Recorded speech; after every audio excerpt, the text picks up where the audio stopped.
जी हाँ, नमस्कार दोस्तों, आप सभी का पुनः इस ऑनलाइन प्लेटफ़ॉर्म में स्वागत है और इस क्लास में हम सीडीपी का एक बहुत ही महत्वपूर्ण टॉपिक कवर कर रहे हैं जिसका नाम है विकास के आयाम। इस क्लास में हम विकास के आयाम को बहुत ही डिटेल से समझने का प्रयास करेंगे। ये क्लास उन साथियों के लिए बहुत ही ज़्यादा इम्पोर्टेंट है जिनका रीट का एग्ज़ाम है। ऐसे जितने भी मेरे प्रिय साथी हैं जो रीट का एग्ज़ाम देने वाले हैं, उन सभी से मेरा रिक्वेस्ट है कि इस क्लास को शुरू से लास्ट तक ज़रूर देखिए, जिससे कि आपका विकास के आयाम कि एक-एक पॉइंट क्लियर हो जाएंगे और यहाँ से क्वेश्चन आपके गलत नहीं होने वाले हैं। इस क्लास में शुरू से लास्ट तक बने रहे। हम यहाँ पे समझने का प्रयास करते हैं साथियों विकास के आयाम। सबसे पहले हम यहाँ पे समझते हैं विकास क्या होता है। विकास वो है विकास जब हम छोटे थे और छोटे होने के बाद में बड़े होते-होते हमें बहुत सारी चीज़ों के बारे में पता चला और हम जैसे-जैसे बड़े होते गए हमारे व्यवहार में भी परिवर्तन आता गया। आपके व्यवहार में जो परिवर्तन आया वही क्या कहलाता है, विकास कहलाता है। और विकास एक ऐसा पार्ट है जो कि व्यक्ति के जीवन में, यानी कि व्यक्ति जब तक जीवित रहता है तब तक कुछ ना कुछ उसके अंदर में एक विकास की जो प्रक्रिया है वो होते रहती है। ठीक है। ये आपको यहाँ पे याद रखना है। सेकंड पॉइंट बहुत ही वेरी वेरी इंपॉर्टेंट है, वो है कि विकास की जो दिशा जो होती है ना, कभी कभी विकास की दिशा पूछ लिया जाता है। विकास कैसा है, एक बहुआयामी है। दिशा ही कैसा है, बहुआयामी है, यानी कि एक दिशा नहीं है, यानी कि कोई भी एक दिशा में नहीं हो सकता है। मतलब यदि मैं यहाँ पे बात करूँ, किसी का पेरेंट यदि डॉक्टर है तो ये नहीं कह सकते कि उसका जो बच्चा है वो डॉक्टर ही होगा, है ना। या फिर आप ये नहीं कह सकते है कि किसी को गाना आता है तो उसे बजाना नहीं आता है, यानी कि उसे गाना भी आ सकता है और बजाना भी आ सकता है। अर्थात हम ये कह सकते हैं यहाँ पे कि विकास कैसा होता है, बहुआयामी होता है। यानी कि एक व्यक्ति बहुत सारे काम कर सकता है, यानी कि बहुत सारे कामों में उसको अलग अलग जो है नॉलेज हो सकती है, वो सीख सकता है। विकास कैसा होता है, पहला पॉइंट तो आपको याद रखना है कि विकास कैसा होता है, बहुआयामी होता है। ठीक है, जो कि यहाँ से भी क्वेश्चन पूछा जा सकता है। ठीक है, इसके बाद में सेकंड और बहुत ही वेरी वेरी इंपॉर्टेंट पॉइंट है साथियों, वो है गंतव्यात्मक विकास, यानी कि एक शारीरिक विकास का पार्ट है। गंतव्यात्मक विकास क्या होता है, मैं आपको सभी को बता दूं कि गंतव्यात्मक विकास वह विकास होता है जिसमें एक प्रकार से बालक के शरीर का विकास होता है, यानी कि शारीरिक विकास यहाँ पे हो पाता है। जैसे कि बच्चों का जो विकास होता है, जैसे कि हड्डियों से संबंधित जो विकास है, हड्डियों को जो बच्चा कंट्रोल यहाँ पे कर पाता है, उसे हम क्या कहते हैं, गंतव्यात्मक विकास। आपसे ये पूछा जा सकता है कि गंतव्यात्मक विकास क्या है।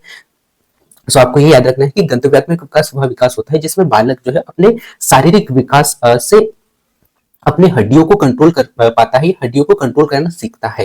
वो क्या कहलाता है, गंतव्यात्मक विकास। ठीक है, यानी कि एक प्रकार से यदि मैं यहाँ पे कहूँ तो यह एक तरह से बालक के शारीरिक विकास से जुड़ा हुआ होता है, जैसे कि हड्डियों की क्षमताओं को कंट्रोल कर पाना। ठीक है, एक सबसे अच्छा एग्जाम्पल है। ठीक है, इसके बाद में सेकंड साथियों आपके पास में गामक विकास है ना। हमने फर्स्ट देखा गंतव्यात्मक विकास, इसके बाद में सेकंड आपको यहाँ पे दिखाई दे रहा है गामक विकास। गामक विकास क्या है, आप सभी को पुनः फिर से बता दूं कि जो गामक विकास है और जो गंतव्यात्मक विकास है, ये दोनों शारीरिक विकास से जुड़े हुए हैं। ठीक है, पहले हमने यहाँ पे गंतव्यात्मक विकास देखा, इसके बाद में हम यहाँ पे नजर डालते हैं गामक विकास की ओर। गामक विकास दो पार्ट, यानी कि दो अलग अलग भागों में बटा होता है। अब यहाँ से भी कई बार क्वेश्चन पूछा जा चुका है। एक है फाइन मोटर स्किल और एक है ग्रोथ ग्रोस मोटर स्किल। एक एक को हम यहाँ पे समझने का प्रयास करते हैं। फाइन मोटर स्किल क्या होता है साथियों, फाइन फाइन से आपको ये समझना याद रखना है कि इसमें बालक के या बच्चों के में क्या होता है, मसल्स का कम, यानी कि मसल्स का कम उपयोग करते हैं बच्चे। जैसे कि यहाँ पे जो एक बच्चा बैठा हुआ है या फिर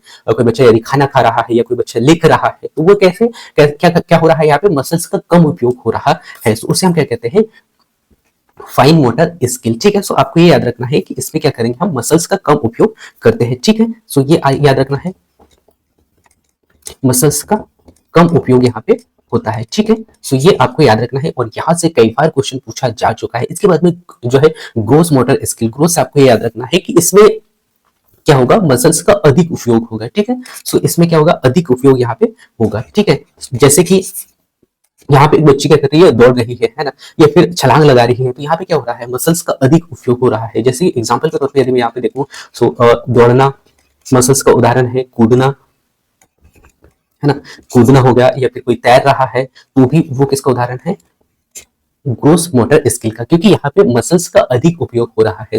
दोनों आपको समझ में आ गया होगा कि फाइन मोटर स्किल यदि आपसे पूछे। अब यहाँ पे क्वेश्चन कैसे बनेगा वो भी मैं आपको बता देता हूँ। फाइन मोटर स्किल या हो या फिर जो है ग्रोस मोटर स्किल, अब यहाँ पे क्वेश्चन कैसे पूछा जा सकता है आपसे कि जैसे कि कोई बच्चा पतंग काट रहा है या कोई बच्चा लिख रहा है पेन से, तो वो ग्रोथ मोटर स्किल है, ग्रोथ मोटर स्किल है या फाइन मोटर स्किल है, आपसे ये पूछा जाएगा। तो अब आपको समझना ये है कि यदि बच्चा लिख रहा है तो वहां पे क्या मसल्स का कम उपयोग हो रहा है ना, तो वो क्या कहलाएगा, फाइन मोटर स्किल। इसी प्रकार से यदि ग्रोस मोटर स्किल का कोई उदाहरण यदि आपसे पूछता है, जैसे कि दौड़ना हो गया या फिर बच्चा कूद रहा है, तो वो किसका उदाहरण है, सो आपको याद रखना है ग्रोस मोटर स्किल का। ठीक है, सो अब यहाँ पे आपको दोनों समझ में आ गया होगा कि शारीरिक विकास से कि गंतव्यात्मक विकास क्या है और गामक विकास क्या है। और गामक विकास के भी दो पार्ट्स बताए मैंने आपको, एक फाइन मोटर स्किल और एक ग्रोस मोटर स्किल, जो कि यहाँ से बहुत ही ज्यादा क्वेश्चन पूछे जाते हैं।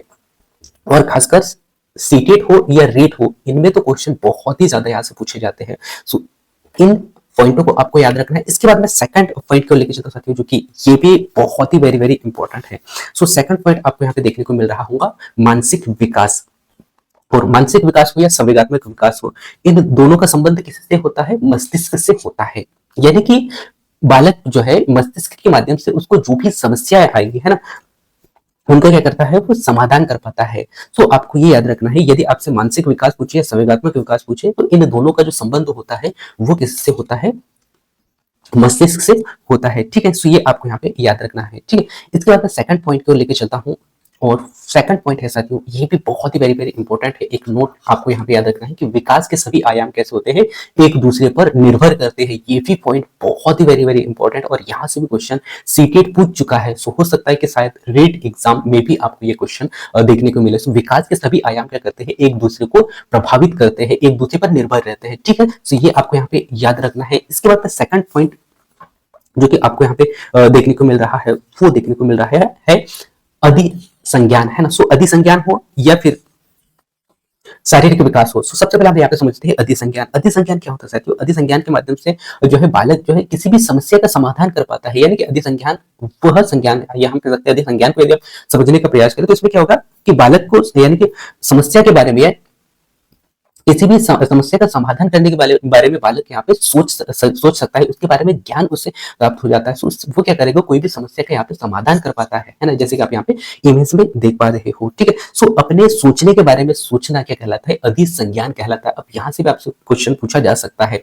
सो ये यदि कोई बालक अपने सोच के बारे में सोच रहा है, अपने सोच के बारे में सोच रहा है, तो वो क्या कहलाएगा, अधिसंज्ञान कहलाता है। ठीक है, सो इसको भी आपको याद रखना है। ठीक है, के बारे में सोचना। ठीक है, इसके बाद मैं सेकंड पॉइंट को लेकर चलता हूं साथियों, और सेकंड पॉइंट आपको यहाँ पे देखने को मिल रहा होगा शारीरिक विकास। ठीक है, तो जो कि इससे पहले हमने शारीरिक विकास के दो अलग अलग पॉइंट देखे।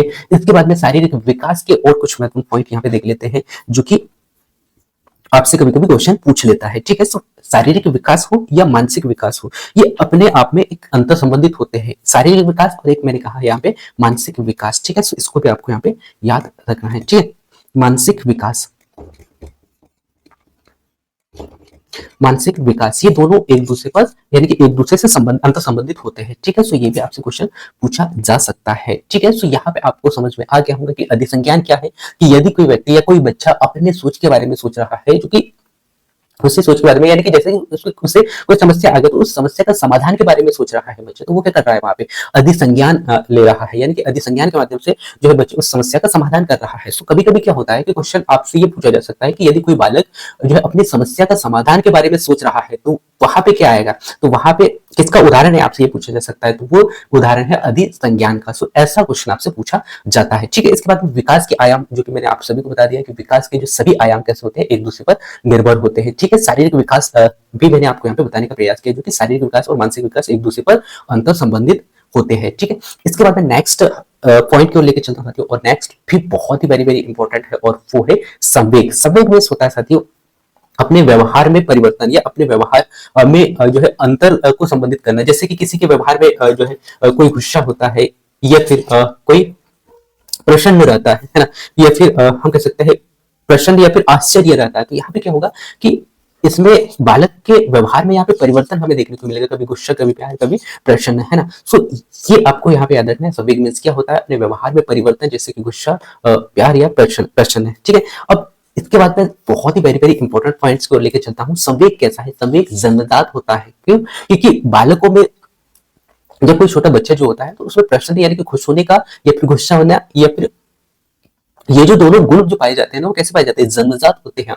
हाँ, लेकिन ये अस्थायी होते हैं। आप ये नहीं कह सकते हो कि कोई बच्चा अगर छोटा है और उसे गुस्सा बहुत ज्यादा आता है, तो आप ये नहीं कह सकते कि बड़ा होने के बाद में भी वह उसे गुस्सा ही बहुत ही ज्यादा आएगा। तो ये कैसा एक अस्थायी है, यानी कि कुछ समय तक रहता है, इसके बाद में ये कम भी हो जाता है। तो संवेग में आपको पहले तो याद रखना है कि ये जन्मजात होता है। दूसरा बहुत ही वेरी वेरी इंपॉर्टेंट पॉइंट जो कि आपको याद रखना है, ये कैसा है? अस्थायी है, ठीक है। इसके बाद में सार्वभौमिक, यानी कि संवेग जो है परिवर्तन का जो गुण है वो सभी में पाया जाता है, वो चाहे जीव हो, जंतु हो, या फिर कोई भी प्राणी हो, तो सभी में जो है संवेग के गुण पाए जाते हैं, ठीक है। सो ये आपको याद रखना है, जो कि सार्वभौमिक होता है संवेग, ठीक है। सो ये आपको यहाँ पे याद रखना है। इसके बाद मैं नेक्स्ट अगला पॉइंट को लेकर चलता हूँ, और नेक्स्ट अगला पॉइंट है विकास का आयाम में सामाजिक विकास। अब यहाँ पे क्या होता है कि इसके माध्यम से बच्चे में समाज के बीच में रहने के साथ साथ में जो है उसको जो है किसके साथ में कैसा व्यवहार करना है, इन चीजों का भी यहाँ पे बालकों में विकास होना स्टार्ट हो जाता है। सो इस प्रकार से हमने यहाँ पे विकास के आयाम देखा, जो कि नीट एग्जाम के लिए बहुत ही वेरी वेरी इंपॉर्टेंट है, और सभी को आपने समझने का प्रयास किया होगा, मैं ऐसा आशा करता हूं। और इस क्लास को हम पुनः फिर से थोड़ा सा रिवीजन करने का प्रयास करेंगे, जिससे कि आपका अगर कुछ थोड़ा डाउट भी हो तो वो क्लियर हो जाएगा। सबसे पहले हमने क्या देखा? गंतव्यात्मक विकास, जो कि शारीरिक विकास का एक पार्ट है। सो इसमें क्या होता है कि बालक में शारीरिक विकास से संबंधित क्या होता है? गंतव्यात्मक विकास होता है। जैसे कि यदि हड्डियों को, यानी कि हड्डियों से रिलेटेड कोई समस्या यदि है, या हड्डियों को कंट्रोल करना यहाँ पे बच्चा सीख रहा है या कंट्रोल कर पा रहा है, तो वो क्या कहलाएगा? गंतव्यात्मक विकास कहलाएगा। यहीं पे यदि मैं बात करूं गामक विकास की, सो गामक विकास को दो पार्ट्स में बांटा गया, एक फाइन मोटर स्किल और एक gross motor skill. So fine motor skill क्या होता है? जिसमें कि मसल्स, यानी कि कोई बच्चा मसल्स का कम उपयोग कर रहा है, तो वो फाइन मोटर स्किल कहलाएगा। यदि ग्रोस मोटर स्किल की बात करें, तो ग्रोथ मोटर स्किल वह होता है जिसमें कि बच्चा बालक जो है वो मसल्स का अधिक उपयोग कर रहा है, जैसे कि कूदना हो गया, दौड़ना हो गया, है ना। तो वो क्या कहलाता है? ग्रोस मोटर स्किल कहलाता है, ठीक है। इसके बाद में नेक्स्ट हमने यहाँ पे देखा मानसिक विकास। तो मानसिक विकास मस्तिष्क से संबंधित होता है, ठीक है। सो ये आपको यहाँ पे याद रखना है, मस्तिष्क और संवेग दोनों से संबंधित होता है। सो मानसिक विकास और संवेगात्मक विकास दोनों मस्तिष्क से संबंधित है, ठीक है, जिसमें कि बालक जो है मंथन यानी कि थिंकिंग करना यहाँ पे स्टार्ट कर देता है, ठीक है। सो याद रखना है। इसके बाद विकास कैसा है? एक दूसरे पर निर्भर रहता है, यानी कि एक दूसरे को प्रभावित करता है, ये मैंने आपको यहाँ पे बताया था। उसके बाद में अधिसंज्ञान, यानी कि अपने सोच के बारे में सोचने, यानी किसी समस्या के बारे में बालक यदि सोच रहा है तो वो क्या कर रहा है? वहां पे अधिसंज्ञान का उपयोग कर रहा है। इसके बाद में शारीरिक विकास हमने यहाँ पे देखा। इसके बाद में संवेग को मैंने यहाँ पे बताने का प्रयास किया, जो कि अपने व्यवहार में परिवर्तन लाना है, जैसे कि गुस्सा, प्रसन्न होना है, ये क्या है? व्यवहार को प्रदर्शित करता है, ठीक है। और ये जन्मजात होता है, और यानी कि सभी में पाया जाता है, और ये अस्थायी होता है, ये हमेशा नहीं रहता है, कुछ समय के बाद में व्यवहार में परिवर्तन लाना स्टार्ट कर देता है बालक, ठीक है। इसके बाद में ये सार्वभौमिक होता है, यानी कि सभी में ये गुण पाए जाते हैं, ठीक है, वो चाहे जीव हो या जंतु हो, ठीक है। इसके बाद में सामाजिक विकास हमने यहाँ पे देखा, जिसमें कि बालक जो है समाज के बीच में रहकर बहुत सारे ऐसे विकास करने लगता है, यानी कि वो जिस समाज में रहता है उसको जैसे लोग दिखते हैं, और जो है उन्हीं चीजों का अपने अंदर परिवर्तन लाना स्टार्ट यहाँ पे कर देता है। सो ये सामाजिक विकास के अंतर्गत आता है, ठीक है। तो इस प्रकार से हमने यहाँ पे विकास के सभी आयामों को देखने का प्रयास किया साथियों। मैं उम्मीद करता हूँ कि आपको ये क्लास काफी अच्छा लगा होगा, और इससे बहुत सारी चीजें आपको सीखने को मिली होंगी, और ऐसे ही क्लासेस में इस चैनल के माध्यम से आप लोगों तक पहुंचाने का प्रयास करता हूं। सो उन क्लासेसों को भी देखिए, जिससे कि आपका डाउट कुछ भी नहीं रहेगा। और यदि आप रीट एग्जाम की तैयारी कर रहे हो, तो ऐसे बहुत सारे क्लासेस बाल विकास के आप लोगों के लिए अपलोड किए गए, जो कि फ्री में है, और उसका प्लेलिस्ट बनाया गया है इसी चैनल में। सो उन सभी क्लासेसों को देखिए, साथ ही साथ आपको हर एक क्लास का पीडीएफ वीडियो के डिस्क्रिप्शन में देखने को मिलता है, जो कि रिविजन के लिए बहुत ही इंपॉर्टेंट हो जाता है। सो उन्हें रिविजन कीजिए, और आप आपकी तैयारी को और अच्छा से कीजिए। सो मिलते हैं नेक्स्ट अगली क्लास में, तब तक जय हिंद।